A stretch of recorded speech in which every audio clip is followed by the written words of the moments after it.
আসসালামু আলাইকুম। কেমন আছেন সবাই? আশা করছি ভালো আছেন। আমরাও খুব ভালো আছি। আমি আপনাদের মাঝে আর একটা নতুন ব্লগ নিয়ে চলে আসলাম। আপনারা দেখতে থাকুন এবং সাথে থাকুন। আর এই যে দেখুন, আমি দুপুরবেলায় আমি ছাদে চলে এসেছি। আর এখন ঘড়িতে বাজে দুপুর 1টা। আর এখানে আমি কিছু জিনিস রোদে দিয়েছি। এটা হচ্ছে জিরাটা রোদে দিয়েছিলাম, সেটা তুলে নিলাম। আর ওদিকে গম ধুয়ে মেলে দিয়েছি রোদে শুকোতে। তারপরে নিচে চলে আসলাম। আর এদিকে আমি জিরাগুলো গুঁড়ো করে নিব, তাই ছেঁকে নিচ্ছি, মিক্সিতে গুঁড়ো করে নেব। আর আজকের ভিডিওটি যেটা আপনাদের মাঝে শেয়ার করব সেটা হচ্ছে ঘরে বসে অল্প টাকা ইনভেস্ট করে কিভাবে টাকা ইনকাম করা যায়, সেটাই আপনাদের মাঝে তুলে ধরব। আশা করছি সবার উপকারে আসবে, বিশেষ করে গৃহিণীদের বেশি উপকারে আসবে। জানতে হলে ভিডিওটি স্কিপ করবেন না, পুরো ভিডিওটা দেখে নেবেন। ভালো লাগলে লাইক করবেন, আর বেশি ভালো লাগলে সাবস্ক্রাইব করে পাশে থেকে যাবেন। অনেকেই আছেন ঘরে বসে অনলাইনে খাবার ডেলিভারি, এই ব্যবসাটাও করতে পারেন। এই ব্যবসাটা করতে বেশি টাকার প্রয়োজন হয় না, অল্প পুঁজিতেই হয়ে যাবে।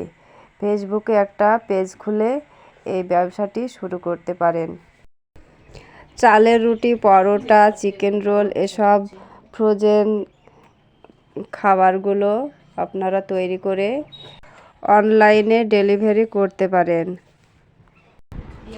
এখনকার দিনের মেয়েরা সকালে ঘুম থেকে উঠে ব্রেকফাস্ট তৈরি করতে চায় না, তাই তারাও এই সব ফ্রোজেন করা রুটি, পরোটা, চিকেন রোল কিনে তারা ব্রেকফাস্ট করে। বেশিরভাগ শহরেই এটা হয়। শহরের মেয়েরা সকালে ঘুম থেকে উঠে রান্না বান্না করতে চায় না। তারপরে আমি মুদিখানা বাজারগুলো গুছিয়ে চলে আসলাম। এই যে থালা বাসনগুলো আমি ক্লিন করে নিয়েছি, আর পানি ঝরতে দিয়েছিলাম, পানি ঝরে শুকিয়ে গেছে। আর সেই থালা বাসনগুলো এখন আমি গুছিয়ে নিলাম। তারপরে আপনারা আর একটা ব্যবসাও করতে পারেন, সেটা হচ্ছে সেলাই মেশিন। সেলাই মেশিনের কাজ করতে হলে প্রথমত সেলাই শিখতে হবে। তারপরে কিছু টাকা 6 মাস কিংবা 1 বছরে ইনভেস্ট করে মেশিন কিংবা কিছু ছিট কিনতে হবে। তারপরে নিজের জন্য কিংবা মেয়ের জন্য পোশাক তৈরি করতে হবে। সে পোশাকগুলো বাড়িতে ব্যবহার করতে হবে। তারপরে পাড়ার প্রতিবেশীরা দেখবে, ওদের পছন্দ হবে, তখনই অর্ডার পড়বে পোশাকের, তখনই ব্যবসা শুরু হবে। তারপরে গ্রামের মেয়েরা ঘরে বসে অল্প কিছু পুঁজি দিয়েই ছোটোখাটো মুদিখানা দোকান তৈরি করতে পারে। মুদিখানা দোকান পাড়া গ্রামে ভালো বেচাকেনা হয়। মুদিখানা দোকানে অল্প অল্প করে বিক্রি হতে হতে অল্প পুঁজিতেই লাখপতিও হয়ে যায়।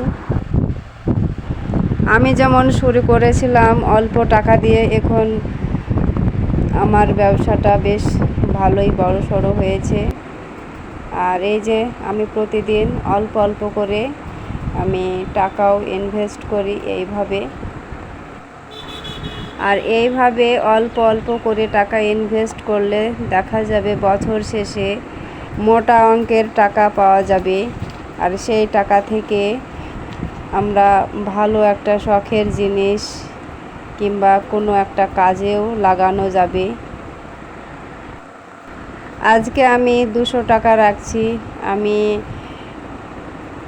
প্রতিদিন একই রকম টাকা রাখি না, কোনো দিন 100, 200, 300, 400, 500, 1000ও রাখি। যে পরিমাণে দোকানের জিনিসপত্র বেচা কেনা হয় সেই পরিমাণে আমি টাকা রাখি। তাই প্রত্যেক বোনেদের বলছি যে ঘরে শুয়ে বসে না থেকে এইভাবেই ব্যস্ত থাকলে মনটাও ভালো থাকবে, আবার টাকাও ইনকাম হবে। আর আজকের মতো ভিডিওটি শেষ করলাম। ভালো থাকবেন, সুস্থ থাকবেন। আল্লাহ হাফেজ।